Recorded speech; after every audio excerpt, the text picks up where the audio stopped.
As I've said a few times now, my name's Adam. I'm from Glass Office Solutions.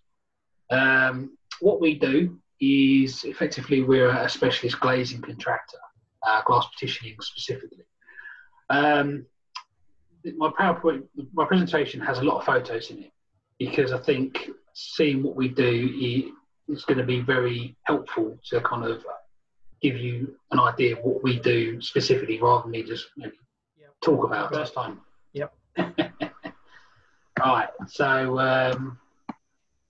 now I'll get to the next page. Right, can you see that page? Yep. Yep, excellent. All right. So I'll start again. So basically, this is our most popular system. This is a single glaze system with glass doors without a door frame, effectively. This is really popular because it's very sleek, it's very modern, it's very minimalistic, and creates a purposeful room.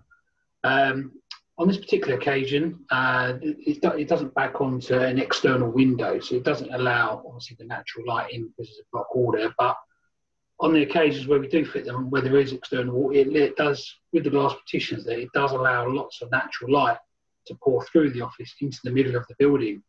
And obviously natural light being kind of almost a very precious thing in big offices these days, this is a perfect way to do it. Whereas obviously with solid plasterboard walls, it blocks everything and you're not able to see the natural light come in, and you're not able to see outside of the building to the fresh blue skies that we seem to enjoy. So with this particular system, it's also demountable.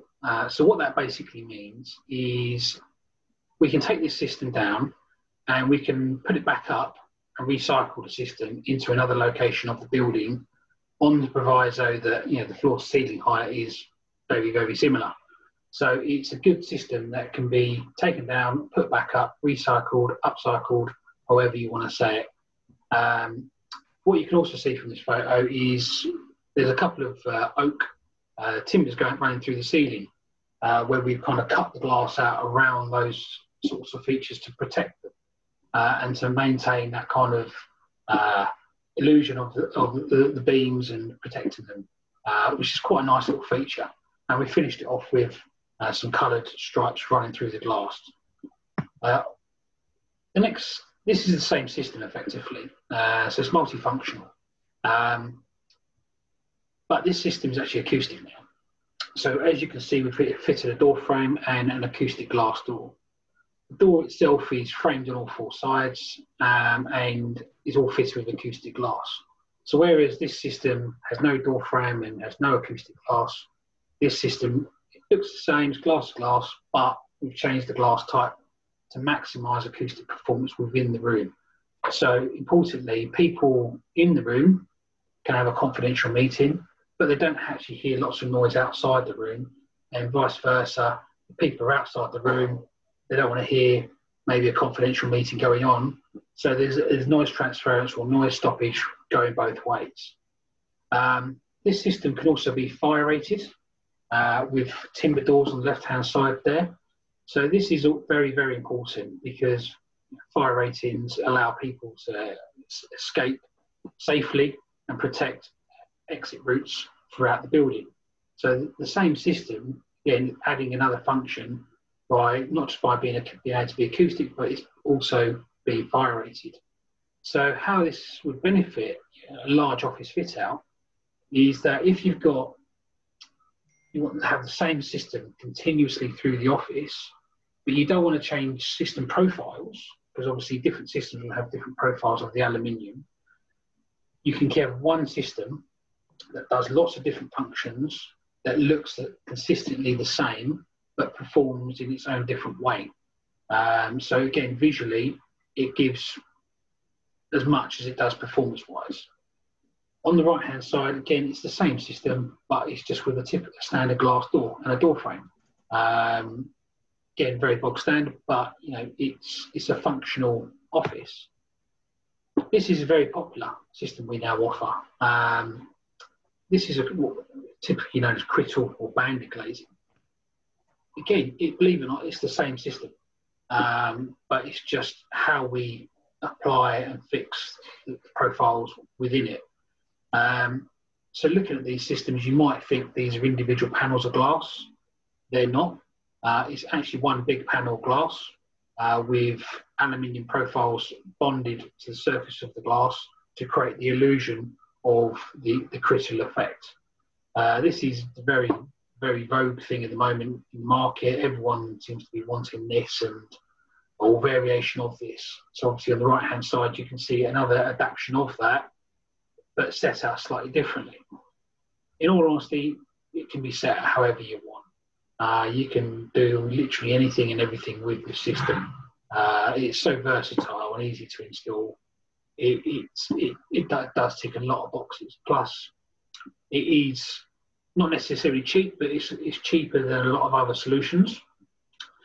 Against plasterboard, for argument's sake, drywall is a standard building material. Material for material, this system is obviously far more expensive.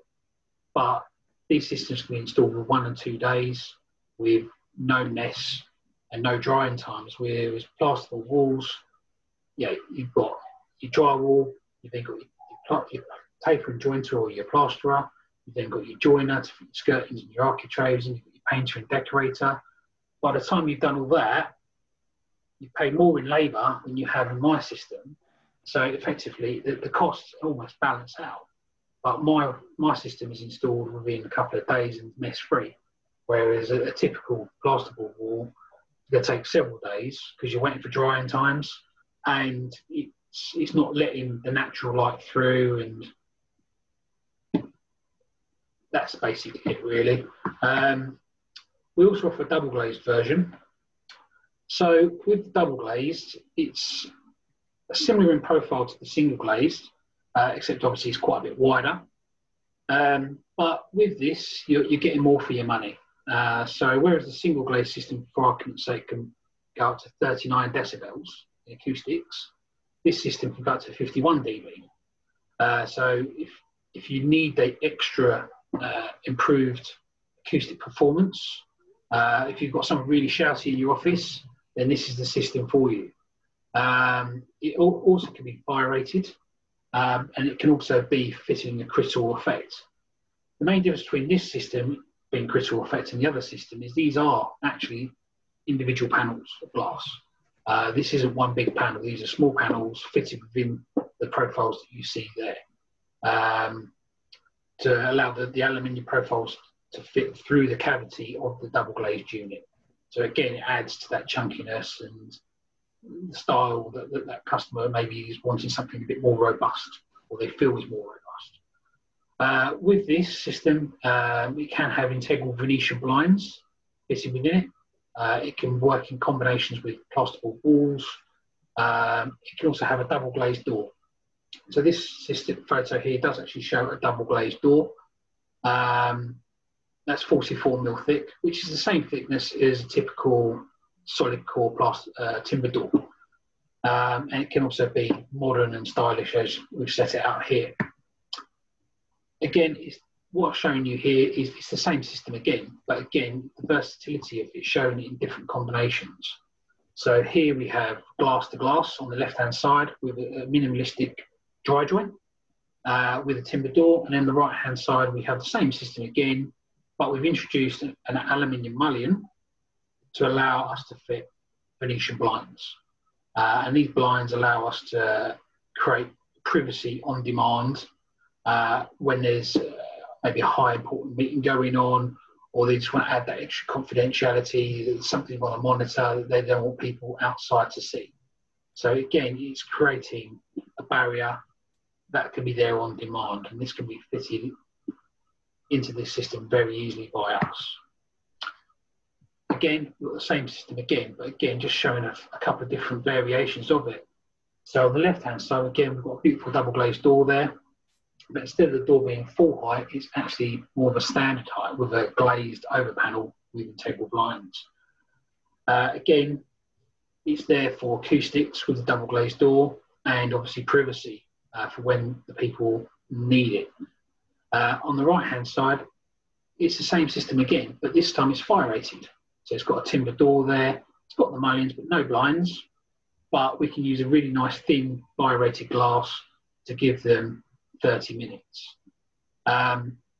So it's the same system, it's just offering lots and lots of different versatility and how it can work, perform and look to achieve the desired effect. This fire-rated job, coincidentally, is at the Colchester University, so a nice local job for many of us, where we fitted, I don't know, about 20 of these screens in a new part of the building. And it just works to great effect. You know, it lets lots of light into the building from the corridor, from outside, and lets it pour on in. We also do lots of plasterboard walls, bulkheads, and painting and decorating, finishing it all off to a nice heavy duty standard. So on these couple of images here, we didn't just install the glass partitions that you see, we also installed the drop-down bulkheads from the ceilings to allow us to fix the glass up to something rather than us create an awkward angle for us to try and fit the glass up to or make it too high. So it's not overbearing. So we can also do that as well as fitting the timber doors and various other things that are associated with it. We do a lot of glass balustrades as well. Two examples are one on the left where we did a small cottage where they had an unsafe, unusable area. I think this is somebody's bedroom. And they just wanted to make it safe for their children to go up there and play with their toys. So they asked us to fit a balustrade all the way round. This is just one angle of it, but it's been fitted to great effect to make this area usable and safe for small children. And again, you can see the way we fixed it. It's very minimalistic, very neat, and does the job, makes it safe, which is the important thing. And as you can see, we've kind of angled the glass into the ceiling there to suit. On the right-hand side, it's just a different type of balustrade using stainless steel posts and handrails. This system is actually slightly cheaper than the one on the left because it can use a different, cheaper type of glass. Because on the left-hand side, the glass is providing all the structure and all the strength and all the protection, whereas on the right-hand side, the stainless steel posts and the handrail are providing that strength and structure. And the glass is there just not quite as secondary, but it's there, and it can just be a much thinner glass that doesn't need to be quite so high performance because it's literally just performing there to just stop a gentle barrier. So we've got different types of balustrades within our solutions, but these are just a couple of options. We also do lots of, we're getting, just recently, I've been absolutely inundated with fire-rated screens systems. Now, believe it or not, a glass door can actually outperform a timber door in fire rating by quite a long way, to be honest. Timber doors will typically be FD30 or FD60, as they can be described as.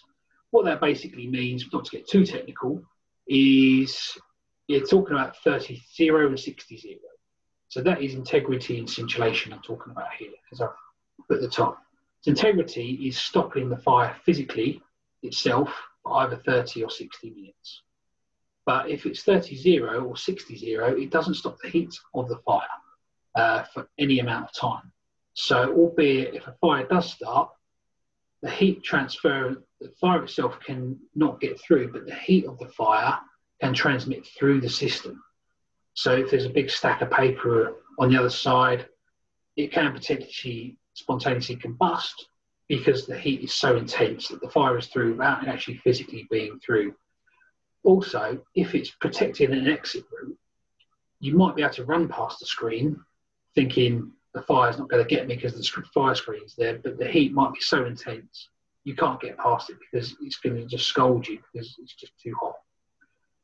With these types of systems here you see in front of you, these offer insulation as well. So not only does it stop the fire itself, it also stops the heat of the fire for the same amount of time. So it protects the access route for even longer and makes it more usable to people running past on the 29th minute.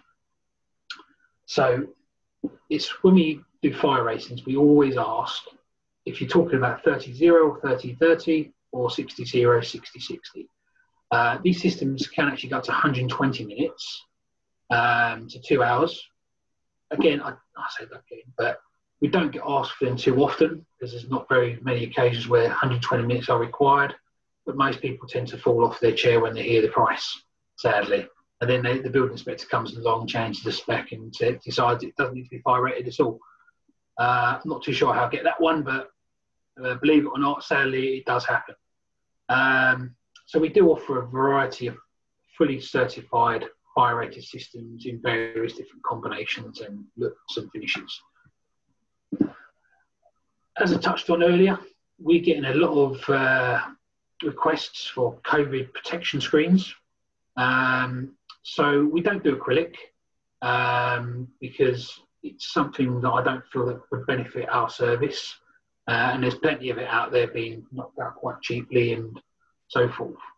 What we actually do is, if we're going to offer something, we're going to do something properly. So you've got a couple of options here where it's actually a couple of primary school reception desks. On the left, we've got a glass door on hinges so it can swing open and close for large parcels to be handed through. And on the right, we've actually got a sliding door, again, for the same reason. Both doors are fitted with locks. So it adds to security, it adds to confidentiality, and creates a physical barrier that's far more superior than a small 600mm wide, metre tall plastic acrylic screen that can be chucked in the bin 2 days later. These are actually made out of glass, so it's much more tougher, it's going to stay cleaner, it's going to be tougher, it's not going to scratch so easily. Albeit you're going to pay a bit more for this, you're going to get something that's going to last a lot longer, look a lot nicer, and actually perform and perform well. Obviously, with the plastic screens, I suppose they're only temporary. But for my mind, if COVID can get from China to every town and country in the world, then a little plastic screen isn't really going to stop that. Something that's fitted from floor to ceiling, that's a full-size barrier, that's going to be more effective against any sort of germs passing or trying to pass through. So we're offering various different solutions like this, and it's all bespoke. It doesn't cost the earth, and it does what it says on the tin. What we're finding more and more so is manifestations. So these are allowing companies to brand themselves on various parts of their buildings, whether it be their timber doors or glass partitions, to highlight to their clients as soon as they walk through the door, this is who we are, big, bold, in your face. On this occasion, it's HMC. They wanted something on their door. As soon as the client walks through the door, they know who they are. And then we put some more on their internal glass screens as well for their office. This can be provided in various different types of frosted films or vinyls. So vinyls are literally, you can have any colour of the rainbow, from black and brown to pink and gold if you wanted it. And we can literally do any design. It literally is, what does your heart desire? And we can do it. There's no limitations. So what I've got here is several photos of various different customers utilising their company branding or different films to kind of accentuate the glass partition and make it more of a focus rather than just another wall. So here we've got QED. This is a customer of mine up in Coventry where they wanted their branding splashed all over their boardroom doors on the right-hand side, and then much smaller branding on their main offices downstairs with a kind of barcode manifestation style below it to add privacy, but to make a feature of what they've got there. Again, one ENV, local Southend customer, they wanted to utilise their branding on their brand new glass partition for their meeting room for entertaining clients or whatever they may want to do. But it gives privacy, it highlights what they do, who they are, their brand, and we can literally do, like I say, in any way they want, whether it be frosted or coloured. On the right hand side here, there's no branding there, but you can see that they've got diagonal bandings all over the glass. Again, this is accentuating the glass partition, highlighting it, trying to draw customers into their showroom. This was actually at the Excel Arena, where that particular client was trying to grab walking customers passing by, to try and drag them in so they can talk to me and engage them. And obviously, being particularly attractive, I think people are tended to want to be attracted to that. We've done some work at the British Library. So here you've got a blue vinyl on the right-hand side for a security room. And on the left-hand side, it's the reverse of that particular office using the opaque frosted vinyl. But again, the opaque lets the light through, but you can't actually see the blue vinyl in the opposite picture, which is on the wall behind it. So again, it provides maximum privacy, but it lets all the light through from one room to the other, so it's not darkened in any shape or fashion. We cover a large area. We will go outside these 4 areas, but these are our 4 main areas. We've worked for the likes of Microsoft, the China Bank, Anytime Fitness, the Bank of England was a good one.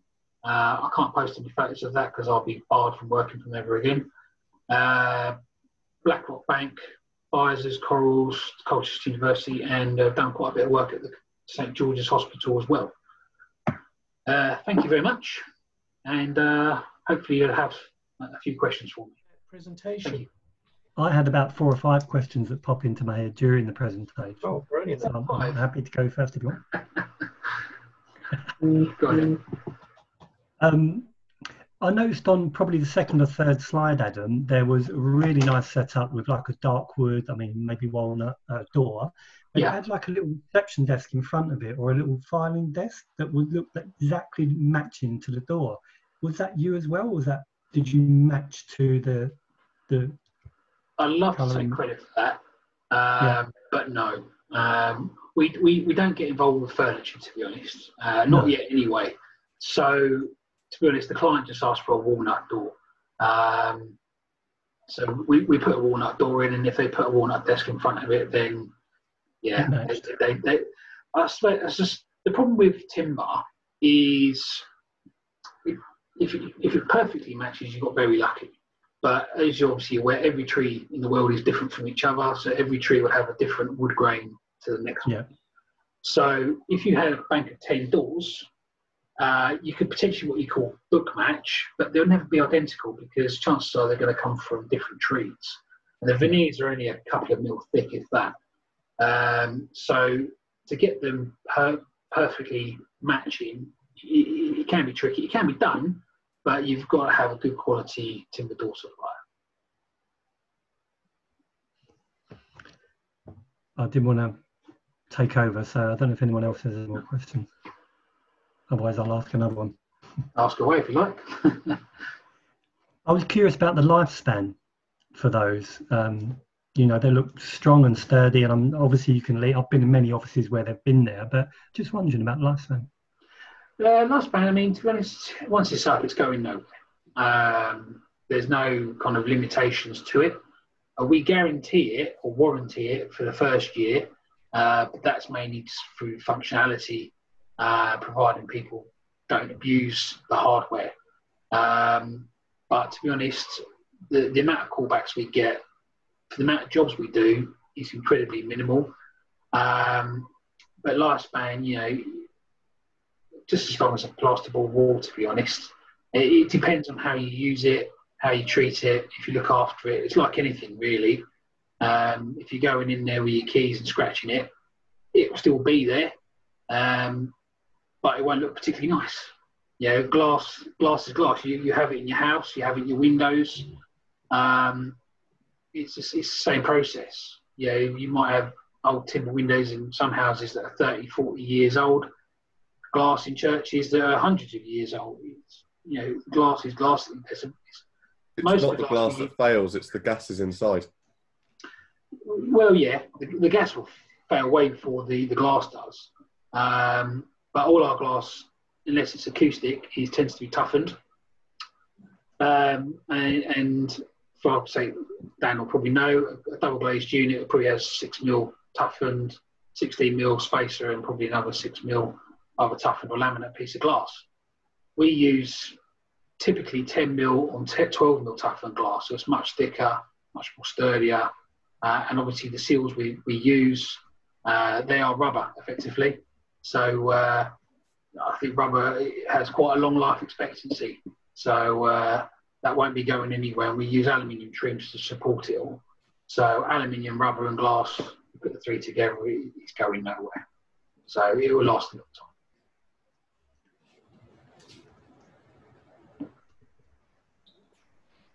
Adam. Yes. And it looks like a really high-end product that you're fitting there, and obviously you fit it to a whole range of sort of customers and building types and so on. But is there an ideal sort of client for you? Is there sort of anybody that you particularly look for? I mean, to be honest, there's no ideal client, to be honest. I mean, I suppose a facilities manager, maybe, that maintains several buildings. That would probably be a great contact. But small business owners, people who are setting up their business, or businesses that have got an office but they want to adapt it, they want to change it. Even if it's a glass partition that they've already got that we haven't installed, and they go, right, I want to take that down and I want to change it around to a different layout or put it somewhere else. We'll happily go in there and do that. So all we're doing is literally supplying specialist labour with the right materials.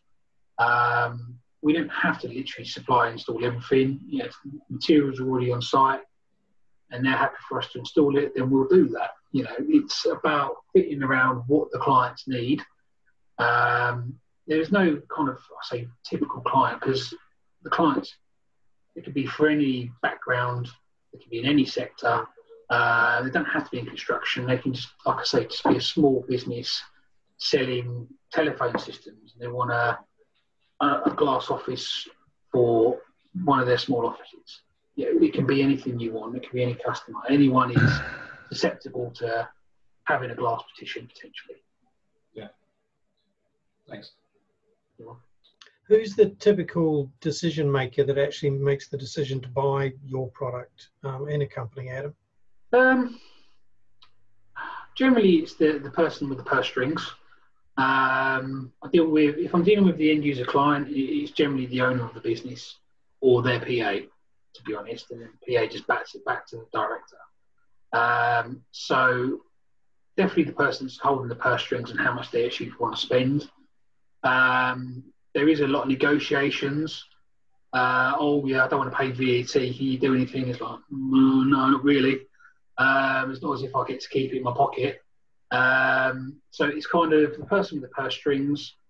Most of my work is through specialist subcontractors, so people who do interior fit out, even office furniture, because obviously they're in with a lot of companies that kind of, you fit in the office, you're potentially fitting the carpets, the ceilings, and all the other bits and bobs that kind of go with it.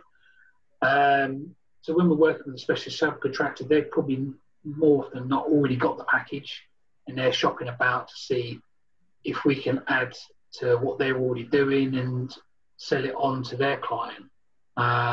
So generally it's the person with the purse strings that's kind of making the final decision, to be honest. I was just wondering, I was thinking about architects. I know a couple of architectural companies, and maybe Andrew, you might know more about this than me, about involvement in this sort of thing. But would an architect be the kind of person that would actually be originally specifying your product? So my product, there's systems out there. So I'm not a system manufacturer, so I'm not going to be specified per se. I might be able to install that system, but they're not going to, an architect wouldn't specify glass office solutions typically, unless we've got on very well, and they're more than welcome to specify me. But I install several different systems, which makes me quite versatile. because I'm not tied down to one system or one solution. You can basically see all the system is the aluminium track work. Glass is glass. You can get that from hundreds of different manufacturers. None of the system manufacturers manufacture the glass themselves. All they do is manufacture the aluminium profiles and then sell it on to the architect or the client and then sell them the dream and then triple the price. That's what a lot of them do when they get specified. Architects, yes, I'm happy to work with them. I mean, I just had a great conversation with Andrea on our one-to-one, and there's definitely options there.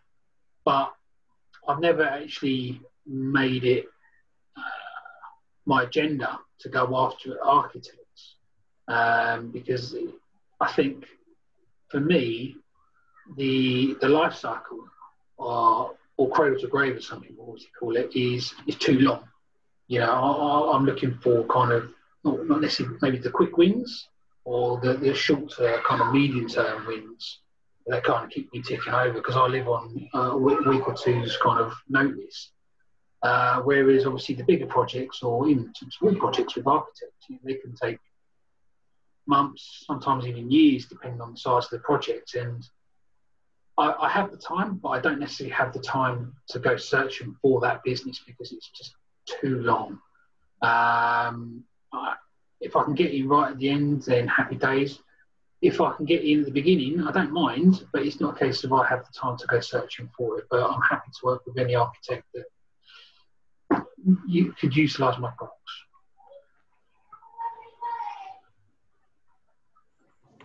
Okay, no, that's answered my question, but it brings up another one in my mind, which is what proportion then would you be involved with new builds versus upgrade of existing? I'd say it's probably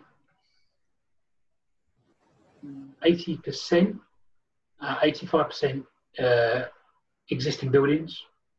What tends to happen is when a client, a company moves out of an office, the building owner will strip it back to what they call Cat A. So that's basically right, everything that previous owner or tenant did, we're going to gut it, we're going to strip it out, and we're going to leave it bare bones and make it lick of paint on the walls, leave the computer tiles down on the floor, or raised access they call it, and then they just leave it nothing, bare bones of everything. So when the new client moves in, they can literally do whatever they want to it. This stage is called Cat B. And then what will happen at that stage is they'll either appoint a building contractor or specialist interior fit out contractor, to name a couple of big ones like Overbury or Pembury or Peldon Rose, a big main contractor. They'll go to them, they'll give them a specification of what they want, how many people, how they want it to look, how they want it to feel. They'll design it, conceptualise it, a bit like an architect. And then they'll take on the project and say, right, that costs you £1 million. The client will sign up with them, and then all the main contractor will do, much like an architect, is go, right, here's all our subcontractors, and we'll divvy it out, and we'll see what profit we can make out from the subcontractors and get the difference.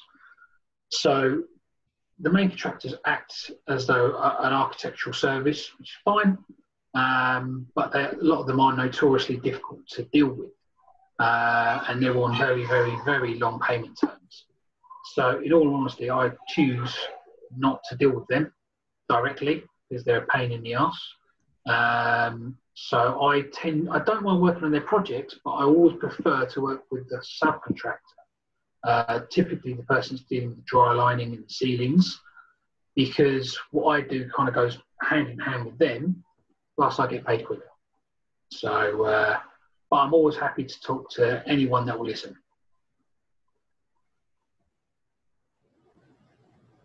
Anyone else? Got all my questions. Yeah. Thanks, Andrea. Yeah, we had a good chat. Yeah. Anyone else? Actually, if you had some good questions, Andrea, that that you covered in the one-to-one, can you just sort of make them public, because this will be recorded, and the others will get to sort of cover some of those same points. So if you do have a good question, please. Yeah, I mean, I was talking to Adam about, I do a lot of domestic properties, a bit like the ones that I was talking about earlier, where people want to make their buildings quite open plan, but we want to create areas. So you might have a large open plan dining room, kitchen, snug area. So we occasionally want glass screens to not actually totally divide an area off, but just to say, well, this is one area, this is the other, while still maintaining light and air circulation through. So that was one thing we were discussing, and Adam said he would do domestic properties. But also, again, from my point of view, with balconies and things like that, the glass balcony screening that he does is good for my type of work that I do. Also, I've had domestic properties that want glass balustrading on the stairs, and we've even gone down to things like shower screens that Adam can do, and mirrors, just glass mirrors. So actually, probably on a personal note, I've actually got quite, when I had my extension done, I actually removed a window, but then recessed it with the view to having a large mirror put in there. So that's something I need to get priced up. So I might chat to you about that, Adam. Thank you. So yeah, so there's various different things, and you know, things that I wasn't aware that he did that I do now. And whilst, as Adam said earlier, I wouldn't probably specify his particular product, but I can always put people in contact with him as knowing that that's what he does, which is good. Oh, thank you. Excellent.